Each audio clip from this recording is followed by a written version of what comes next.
Assalamualaikum warahmatullahi wabarakatuh. Jadi tadi kita sudah membahas kegiatan setelah sholat maghrib sampai isya. Nah, sekarang kita masuk apa yang kita lakukan ketika waktu sholat isya sudah masuk. Nah, ini dia. Qala al-musannifu rahimahullahu ta'ala, fa idza dakhala waqtul isya'i, dan apabila sudah masuk waktu isya, fasalli arba'a raka'atin, maka salatlah engkau 4 rakaat qablal fardi, sebelum salat fardu. Jadi sebelum salat isya, salat sunnahnya 4 rakaat. Untuk apa? Ihya'an lima bainal adzanaini, untuk menghidupkan waktu antara dua azan. Nah, ini pakai dalil yang tadi kita sebutkan, salat sunat antara dua azan. Salat sunat ratib yang muakkad sebenarnya sebelum salat isya itu tidak ada. Tapi mutlak menghidupkan waktu antara dua azan itu sunnah. Nah, maka tetap dilakukan. Tapi bukan sunnah muakkad, tapi tetap sunnah. Karena Nabi katakan, as-salatu khairu mawdu'in akthir minha wa aqillah. Salat itu sebaik-baik ibadah, engkau banyak salat ataupun sedikit salat, maka salat itu tetap baik.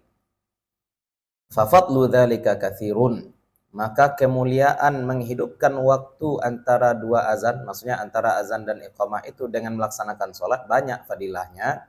Wa fil khabari, dan di dalam hadis, inna du'a bainal adzani wal iqamati la yurad, sesungguhnya doa antara azan dan iqamah itu tidak akan tertolak. Dan doa terbaik yang akan kita baca kepada Allah apa? Ihdinas siratal mustaqim. Dan itu kita baca ketika kita salat. Ihdinas siratal mustaqim.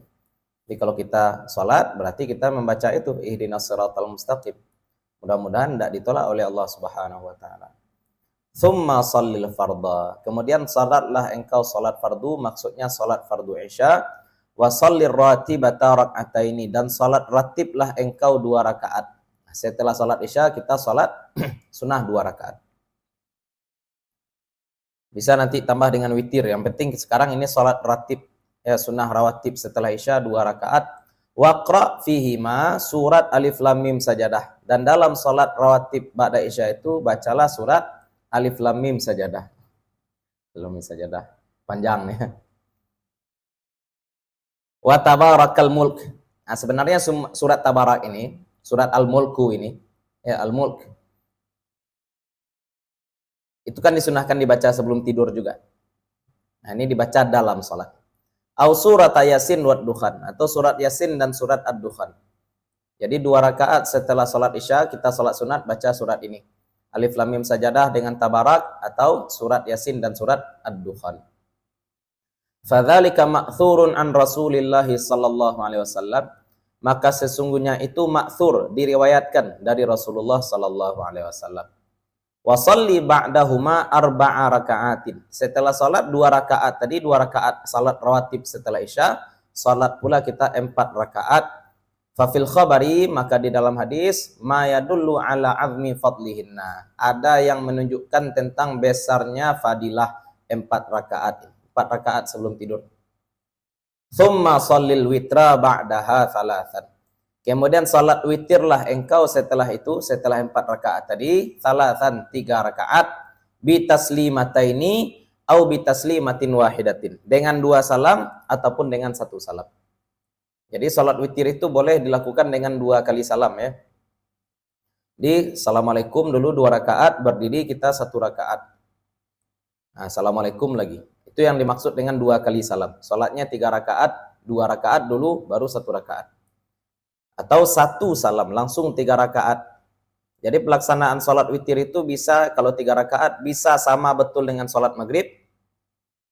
Sama betul dengan salat maghrib, kita duduk tahiyat awal, bisa dengan 1 salam tanpa tahiyat awal, berarti tidak mirip dengan salat maghrib. Atau yang ketiga dipisah, 2 rakaat dulu baru 1 rakaat, dan semakin tidak mirip dengan maghrib semakin baik. Semakin tidak mirip dengan maghrib semakin baik. Ini dia, 2 salam. Salat 2 rakaat baru salat 1 rakaat, itu lebih baik. Wa kana Rasulullah sallallahu alaihi wasallam yaqra'u fiha, maka sesungguhnya Nabi sallallahu alaihi wasallam membaca dalam salat witir itu surat Sabbihisma rabbikal a'la, dan ini udah masyhur ya. Biasanya salat tarawih juga imam-imam baca ini, Sabbihisma rabbikal a'la. Kemudian wa qul ya ayyuhal kafirun. Kemudian di rakaat ketiga al-ikhlas wal muawwidhataini. Qul huwallahu ahad, kemudian baca qul a'udzu birabbil falaq, kemudian qul a'udzu birabbin nas.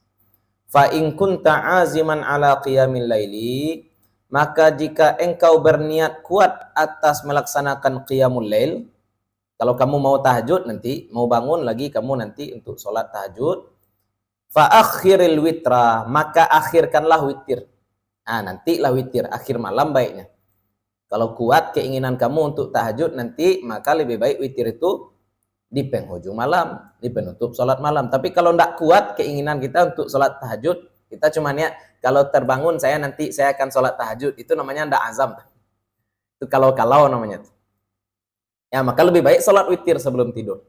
Tapi kalau memang kuat niat akan tahajud, maka lebih baik witirnya di akhir malam. Liyakuna akhira salatika billaili, liyakuna akhiru salatika billaili witran, agar salat terakhir engkau pada malam itu witir. Jadi sebaiknya memang witir itu di akhir malam, tapi bukan berarti harus. Jadi andai kita sudah witir sebelum tidur, terbangun kita tengah malam, ingin kita tahajud, silahkan, tidak jadi soal.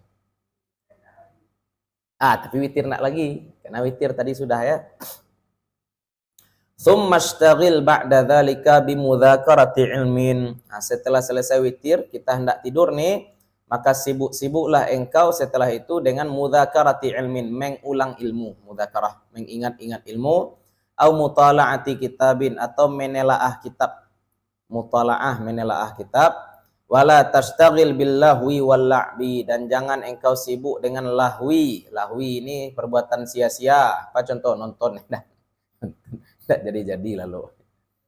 Itu saya dulu waktu kecil ya. Waktu saya kecil kamar saya di depan TV.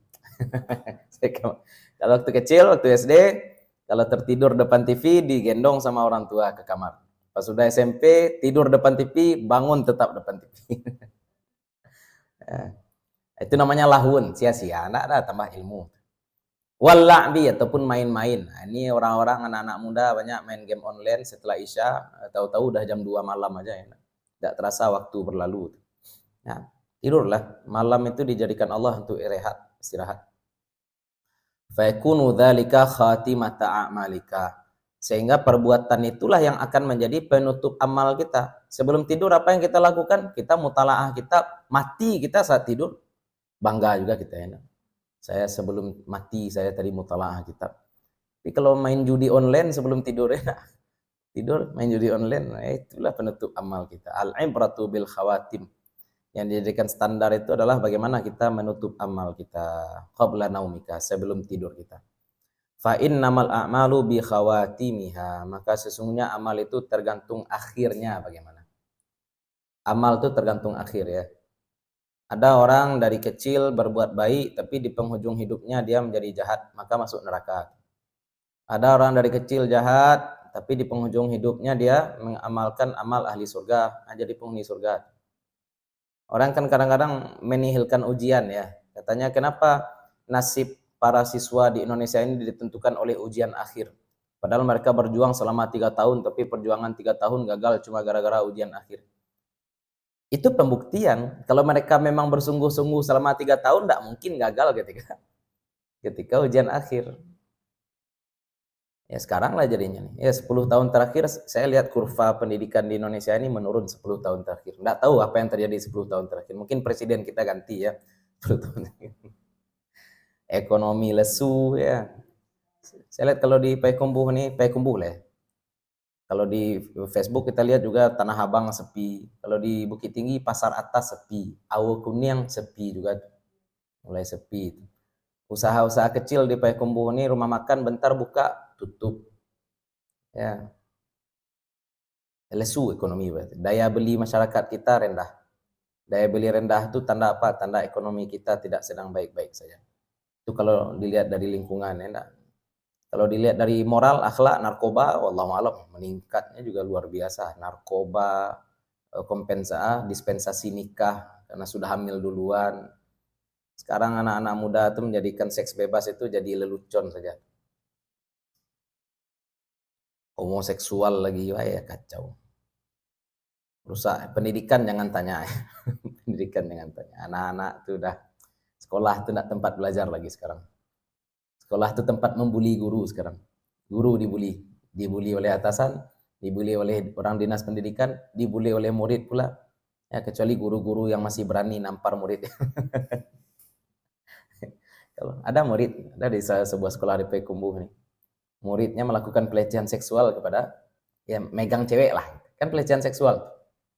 Ya, sudah sepakat nih guru-guru ingin membuat anak ini DO. Nyata dianulir oleh atasan. Dianulir oleh atasan. Gara-gara itu tadi. Sekolah tidak tempat mandiri jadinya. Tidak ada efek jera bagaimana anak-anak ini bisa bermoral, berakhlak. Wallahu a'lam. Ya, gimana jadinya nanti. Itulah ya, kita amirun nafsi. Ya, kita ini punya full control terhadap diri kita sendiri. Ya, jangan nanti kita menyalahkan yang lain-lain pula, kita kontrol diri kita sendiri ketika lingkungan kita sudah seperti ini. Ya, kita harus kontrol diri kita sendiri. Itulah barangkali insyaallah pertemuan selanjutnya kita akan bahas adabun naum, adab-adab tidur. Berarti sudah seharian nih ibadah kita ya. Bangun tidur, bagaimana taharahnya, sampai setelah Isya, apa yang kita lakukan setelah Isya. Nah, besok insya Allah kita bahas tentang adab-adab tidur. Inilah aturan Islam. Dari bangun tidur sampai tidur lagi. Ya, dari bangun tidur sampai tidur lagi. Masa masalah-masalah besar nak dibahas, yang kecil aja dibahas ya. Terima kasih wallahu taala ala alam. Mohon maaf kalau ada yang salah, ada yang kurang, ada sesuatu yang tidak kami letakkan pada tempatnya. Assalamualaikum warahmatullahi wabarakatuh.